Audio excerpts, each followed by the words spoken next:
Liebe Freunde, wir sind an Day 2 in Utrecht auf den Originals.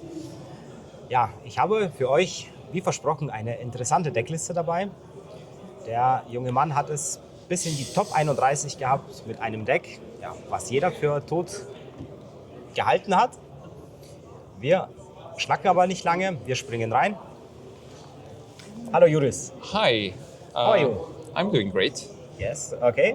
Then tell me something about the deck that you played and why did you choose this deck and how was the performance from the deck? All right. I chose to play Reiju in this event, which is a bit daring, as one might think, since it's historically been very bad into one of the top decks of this format, being red-purple law. But I found that with the new OPO7 Spice, you can really add a lot of power to the deck, which makes most other matchups very favorable and gives you a very good shot in going far, as long as you don't face too many of the aforementioned red-purple law. So I will say my record was 7-2 in the event. I faced 2 laws and I won 1 and I lost 1. Okay. So there is a strategy that you can use to win against law, but it's not consistent. Okay. So you do rely on luck of the draw. So we'll go over the deck. Okay. Nothing new on the right side here. This is your classic Germa 66 package. You're playing 4 of the ECG. Is the best card of the set. Just being able to rush down allows you to play very aggressive and apply a lot of pressure. Very nice. 3 of the Niji. Less important, but still important, allows you to remove crucial bodges and has the 6k set line. Mostly comes out towards the end of the game with Judge. More often than not, that's only when you play him. But it's still nice to sometimes play him out on curve. And then, of course, Reiju, your draw engine. Compared to what we used to, we're actually playing Reijus less than before, but they're still nice if you're kind of breaking up to draw a lot of cards and get to the pieces that you actually need. So 4 of small and big Reiju. Okay. 2 of Judge. This is classic. You don't need any more, but less is also just a bit daring. Your finisher, when you are at 8 down, you'll usually have found them. Okay, got it. Very nice. So then, what is the spice? It's over here. So from OPO7, we have the new Foxy Pirate stuff. Okay. With the most important card called Porsche. Okay. So what does Porsche do? Allows you for Don -1 to search your top 5 for another Foxy Pirate. Very important. She can search herself, so you can just find Porsches. And she finds Chopper, another very important character.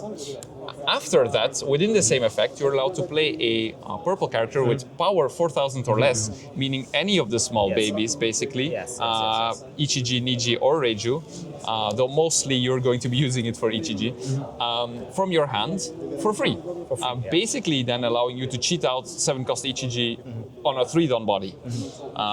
It also triggers your leader ability, so you will draw a card. So the card actually, if you hit with a search, it's insane. You find another card to replace, you draw a card of leader, and then you play a free ECG from hand, giving you a 7-cost body. So for 3 don, you will play 10 don worth of value. Yeah, I think the strongest turn that you can create or you can have is going first, playing out Germa Kingdom, go for a search, discard the big ECG if you have the small one in hand.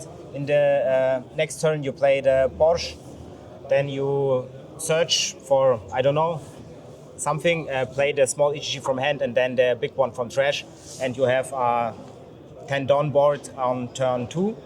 Yeah, exactly. So that is that is the best high roll you can do. Okay.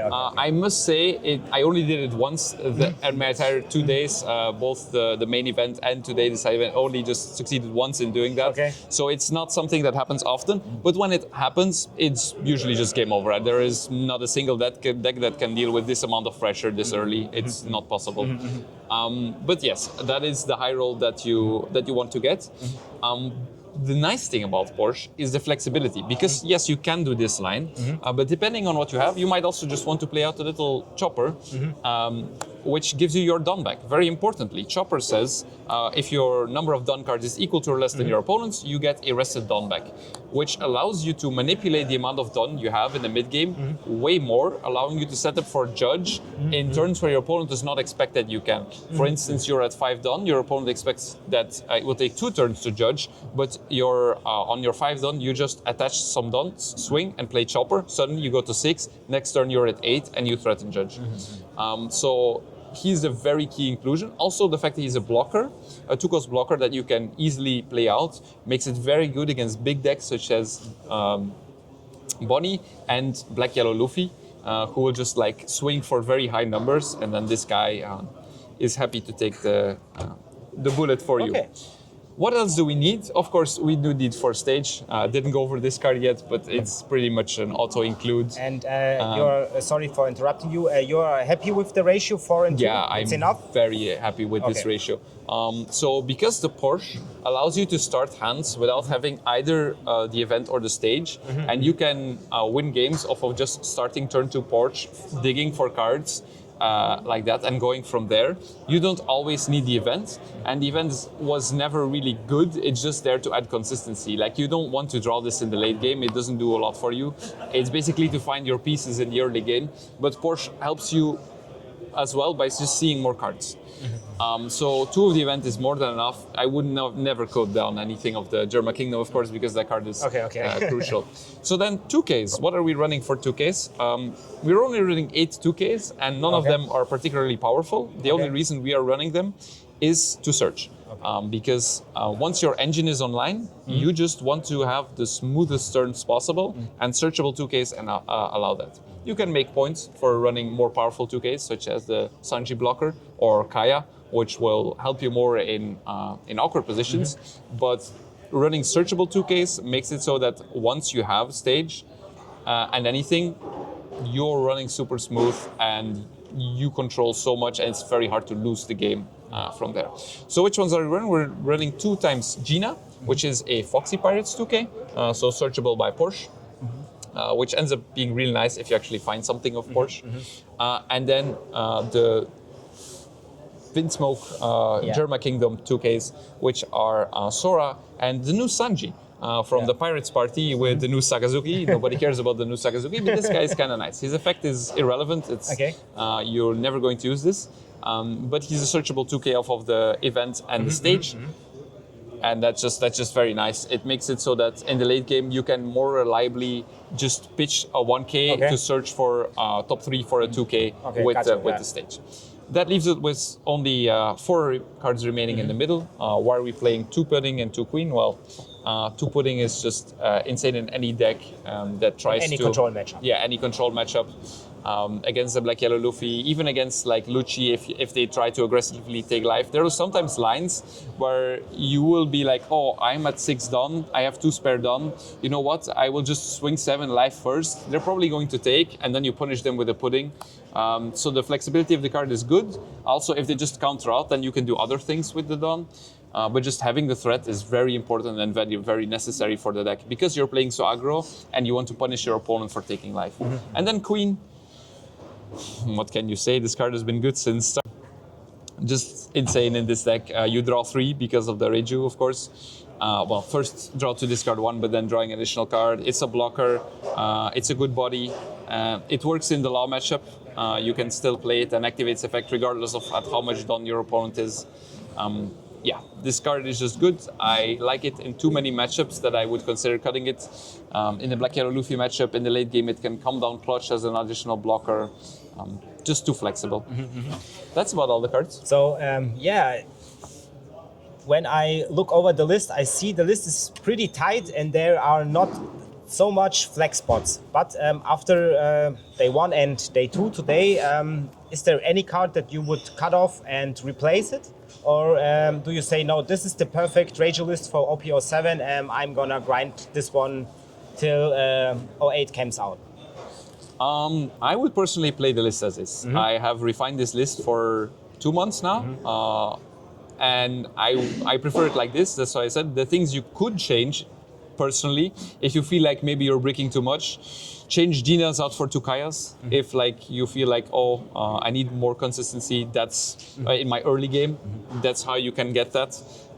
So that's a change you could make. Play, if you think that you need more blockers, maybe you can play the 2K blocker Sanji for 6, but it's not searchable, so that's why I cut it. But personally, I would just run this list exactly as is.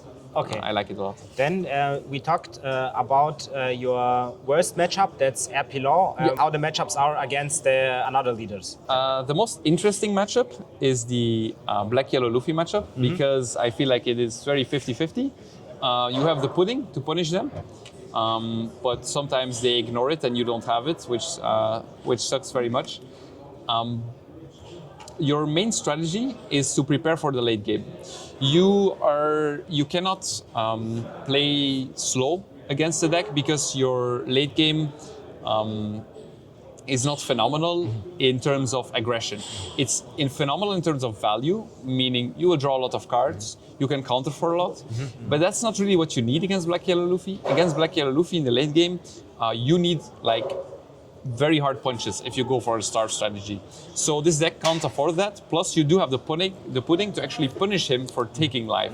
So against Black-Yellow Luffy, you will often just swing face. Okay. Early on. Early on, you will swing face. Threatening the pudding, making him counter when he doesn't want to play around pudding. Second of all, and this is very important, you know he's going to get to the Gecko Moria, you know he's going to get to the 9k turns. How do you prepare for that? You prepare for that by trying to spam Ichijis. Have as many Ichijis as possible on the board when he goes for that, or make sure you have a judge set up, so that when he Morias, you instantly get to judge in response.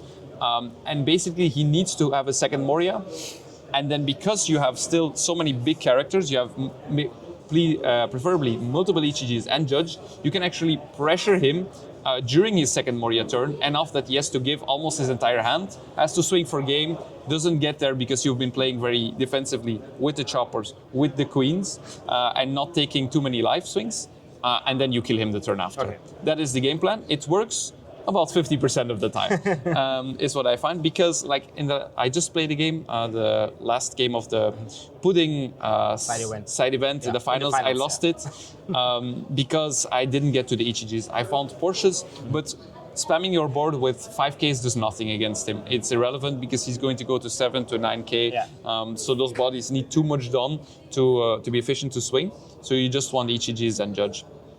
Most of the time. So yeah, you will not always get there. It's a very skilled matchup, I feel, for both players. I like it a lot. Other notable matchups, Lucci has played a lot. You're favored into Lucci. The Porsche cards, if you use this strategically and efficiently, you produce more bodies than that he can remove. So of course there will always be lines where he finds everything on curve and he has nice stage into Lucci.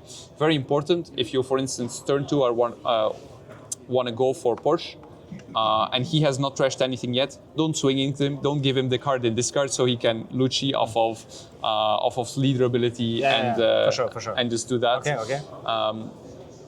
Make sure that he is always behind, clearing your board. And once there is like one body that sticks every turn, you're getting too much value. Black is very bad at a value game in which he has to block from hand. It's good at playing Gecko Morias and generating value that way, but it's not very effective at blocking from hand and giving cards. It's the same thing as against Sakazuki actually. And also the Ichijis, very hard for him to remove, certainly early on. If you have like an early Ichiji, 7 cost is just a bit too much, like even with the stage and leader, he only gets it down to a 4. And Tepa's kick is not online in the first couple of turns. For sure. So your favorite in that matchup, always be sure to have the judge ready at 8 because he's going to keep clearing your board. But then you can finish it out with a judge. Too many bodies, he can't handle it, you can swing over. Any other matchups you would particularly want? Bonnie, let's talk about the top meta decks. So we have already talked about Law, everybody knows. Then Rob Lucci, Bonnie. Yeah, Bonnie is very favored. Bonnie has nothing to stop you in the early game. She doesn't remove any of your board. You just get to build it. But there's just two things that you need to keep in mind. Have an ECG in hand remaining for when the kids don't get caught out by, oh no, they play 8-cost kids, now I can't remove it. And like, have an ECG ready, -2 the kid, swing like 6 into it. They have to either give the kid or their whole hand. They can never afford it. Prefer going for board against bunny. Life is not that important. You will grind them out. The only card you can lose to is Zoro. That's the only card you can lose to. All the other things, Kids, Dofi are Hodi are all too slow. They're too little impact cards to make you lose the value game. So just get there slowly, aggressive, play for board, and you are favored. Not saying that you can't lose. You can lose against any deck. Talking about losing to any deck. I played against the Moria in the tournament and lost, which I thought was impossible, but no matchup is ever 100-0. Moria is very favored because, again, he doesn't remove things anymore in this meta. He lost greater options, so he is very slow at removing the threats from your board. So if you just play a steady amount of threats with the Porch, the ECGs, removing, like in that matchup, Niji is kind of good. It's kind of good because value over the 4-drops. Exactly, you just bounce the 4-drops every time. Very nice. In that matchup, Chopper is shit because he can always leader swing, get Absalom back and kill it. So don't play out Choppers. I mean, except if you need the Dawn back. Let's talk again about Chopper. I think Chopper isn't that bad in the low matchup either, because Law have to put this 3 Dawn away to remove this blocker from the field. Or did you say I wouldn't play Chopper against Law? I usually don't play Chopper out against Law. Okay. So we can talk about what ways you actually do have to play against Law with this deck. There's 2 ways. One of them is better than the other, but you can't choose what the deck gives you. You basically just have to play whatever you're given by the deck. The first one is the one that you previously had, which is Turbo Judge. You find the Kingdom of Germa very early, you set up your trash perfectly, you never done minus, and hope on turn 4 you slam Judge and hope that he can't remove everything, and then you can take his board. The problem with this is Law is very aggressive. You need to find the Kingdom of Germa early. You need some mid-game cards like Pudding actually to like help you in the mid-game to have something to do instead of just passing or swinging with leader. And then sometimes even the Judge is too late. And you've already taken so much damage by the time that you get to Judge. Certainly if you don't have it on turn 4, but on the turn 5 only, it's really, really problematic. But it can work. I've won games where I've just basically passed until turn 4, played Judge, and then overwhelmed it. But the more reliable strategy, which again, you can't choose that you get to play it, is spam Porsche. Porsche has this very nice ability that it Dawn minus once. Most Laws will try to stay 2 Dawn under you because then you don't get to activate your effect. But if you Dawn -1 with Porsche first, then you do get to activate any ability of your small ones. Plus you're spamming 2 bodies on the board and you're drawing cards. So Porsches are more efficient than his leader ability. The thing is, you don't decide how many Porsches you see. So if you see like 3, then you can actually reliably stay under him in Dawn and win the value trade for control over board. But you need to see enough Porsches, and it's not up to you whether you see them. But like if you're going first, you hard mulligan for Porsche, and just try to spam out bodies. And do you want to go first or second? I want to go first because I want to have the chance to spam out Porsche on turn 3 and really just like make him Dawn minus poorly most of the time. Is very nice. Then I think we talked about every relevant matchup in this meta. Yeah, do you want to give somebody shout-outs? Or? I would like to give shout-outs to Hervé and Christian from the Cloud Chasers for their support and their testing. Very nice guys. Check out their podcast. Okay. And that's going to be about it. I will shout out the people that I met here. Very friendly people, especially the Germans. Yeah. Thank you very much. Good, then with these words, thank you for the deck profile. No problem. And have a good day. Bye-bye.